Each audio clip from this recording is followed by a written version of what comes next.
They got a really, a good football, program, not just year in, year out. They're a national contender, and there's a reason for that. Coach Best and that bunch, they do a great job of coaching. They got really good players. It's class acts. There's not a lot of times that, you play a team that's got that much class on the field. And I thought it was just two really good programs going against each other. Their players had a lot of class. Coaches had a lot of class. And I feel like it's really two good football teams going at it. And, we were fortunate enough to come up with a win. And, we talked about that all week. Just getting the game to the fourth quarter, and we felt like we'd have an advantage in the fourth quarter being at home, and we did. Now it didn't start the kind of the way we wanted it to start. There's a lot of turning points in that game. I mean, you get off to a bad start, you miss a tackle on the opening kickoff, turn it for a touchdown. We fumble a kickoff, so we really chalk them up, two scores in the first quarter. And, but we was able to overcome those things. I thought a big turning point in the games when, Marlon intercepts the ball and, runs it back. And, it just, and then we started just chipping away at the lead. And, a lot of times they would respond, go down and score, and, go back to a bigger lead. But we was able to get that ball, get the game to the fourth quarter and gave ourselves a chance and just made the plays down the stretch to win the game. So very, very proud of our guys, how we hung in there after that first quarter and we responded. We talked about after the first game, it did not feel like we had this after the Southeastern game, the will to win. We were not able to overcome the mistakes, and and I think we learned that lesson. And I think this game's kind of the proof of that. But, no different than a team sitting here win-lose, on Saturday. We still got some things that we're doing really well that we got to continue to improve on. And we got some things we got to fix. And, we got to get better. And that's why you play those type games. And it's kind of good to see you play a team that was in the finals last year and you kind of see kind of where you're at. And, like I said, our guys rang the bell and responded, and very, very proud of that. But, like I said, just moving forward, we got some work to do and get better. I know these guys are excited about, getting better this week. And, you come in, you got a UNA team that, is always going to be a close game. We played them twice since I've been here, and it's always a good game. It's been a double overtime game before, down the last, drive. So it's going to be a close game. It'll be a packed house. I know we will have a lot of folks here. I'd like to say thank you to our fans.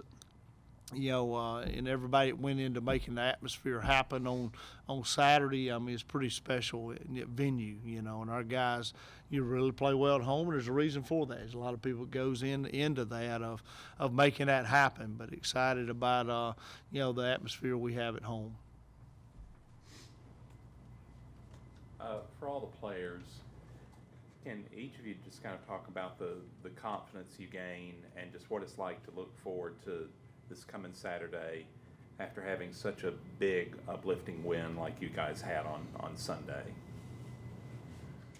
I think going into this week, that was a great win, but I think we're still going to work on the things that we need to work on and continue to get better at the things we need to get better at. I think it just put a new light on the season for us. I mean, we took a tough L down there in Louisiana, and beating a team like this just gave us a new light. I feel like, we started out slow the first game, but, this just proves that, the first game wasn't who we are. Like, we're actually competitors, and we're not. Like, that first game was almost like a fluke to us. I think after the game, I meant to say this in an opening statement, but, it's one of those deals where these guys know what we expect, and we've built the expectations so high here that, sometimes as a player and as a coach, it kind of takes a little bit. You get used to winning, and, anytime you win a college football game, no matter who you're playing, don't matter. It's like I tell them all the time, there's nobody in this country we can't beat. There's nobody in this country can't beat us. It's all about how we play. And there's been times around here, Montrez's been here a long time. We've come in after a win, and you win by 2 scores, and the dressing room's just silent. And you've won the game. But they're disappointed in You know, everybody expects you to blow everybody out. Everybody expects you to win every game, and it almost takes the fun of it out. And we've had to talk about that after the game. Most exciting thing for me about that game, you know, winning the game was great, but when we come in the locker room and you've seen these guys excited and joy, I mean, it was a joyful locker room. It just put a smile, it still puts a smile on my face, you know, because it hadn't always been that way, and I think it's where we built this program to. And so we had fun. I mean, it's just fun after that game because they knew what a great win it was. But we should enjoy every win like that. You know, you're winning. Yeah, we expect to win, but it's not a given. You know, you got to go out every Saturday. You got to play your very, very best and play well. So I'm glad we have those expectations. But boy, it sure is good to enjoy a win like that. And I think, you know, we've got our folks a little bit spoiled to winning. You know, and I think everybody needs to enjoy us winning. And, you know, it's other teams play football too. Everybody else is well coached. Everybody else has got players. So you go out and, you know, these guys, we got to play well. But it's exciting to me to see them enjoy a win like that. So do you want to play a game like that every week then? That's okay. I'm okay. No, I want to enjoy winning. I mean, sometimes I think the expectations are way up here, and you get to kind of get spoiled to that fact. And I think Montrez you've been through that, right? I mean, it's just one of those things where it's not a given that you're going to win every game and you're going to blow everybody out. It don't always go like that. So when you get a win, it don't matter how it looks. College football, a win is a win, you know. And I think anybody that's in it on our side for us coaching and playing will tell you that it's hard earned no matter who you play it. Montrez. If I could ask you, you had 14 defensively, 14 tackles for loss, and 4 sacks against all those senior offensive linemen. What kind of adjustments did y'all make to be able to put those kind of numbers up? The offensive line was probably one of the top 10 offensive lines in the nation. So we during the drives and stuff like that, we went to the sideline, talked to Coach Green, Coach Wilkin, made adjustments to how they would slide, how they protect the snap count, stuff like that. So to do amazing numbers like that, I'm proud of what our coaches and our players put together for us. Montrez, to go back to what Coach Gross was talking about the joyful locker room, you seem like a joyful guy. How much did you enjoy the locker room, and what did you see afterward, how you guys were celebrating? Pandemonium. It was just a feeling you can't explain really, but everybody was just going crazy. We enjoying each other, enjoying the win. Usually people bring down their family. I had my little brothers down in the locker room, everybody dancing and stuff, falling over, you know, getting each other away. But, man, the win was so great for us that you just can't really explain it, though. It just gave us a new confidence, really. The fight song was a little happier, I guess. It was good. Is that something new you started? No, we've been doing that for a long time, yeah. Have any of you guys, going back to your high school careers, been involved in a game like that where you fell behind and then came back and won down that 3 touchdown? My senior, actually my junior year and Justin Thornton's senior year, we were playing Murphy. We actually knew we weren't going to the playoffs that year, and we were disqualified. So we got down halftime by 21, and we fought back and won the game. My senior year, we got eliminated from the playoffs early, and I think it was our second to last game. We were down 7-28, and we came back and in the fourth quarter on the last second hook and ladder play to beat Pell City. So it was a great win for that. That was our first win of the season too. So I was happy. Michael, could you talk about the offensive line? It just, from the Southeastern Louisiana game to the Eastern Washington game, it really looks like night and day to us. What about you? How do you feel? Oh, yeah, tremendously. I think we've grown so much from the first week to last week. I mean, just how much we have grown and how much we know now than we did at week 1 is tremendous. What do you think has made the difference?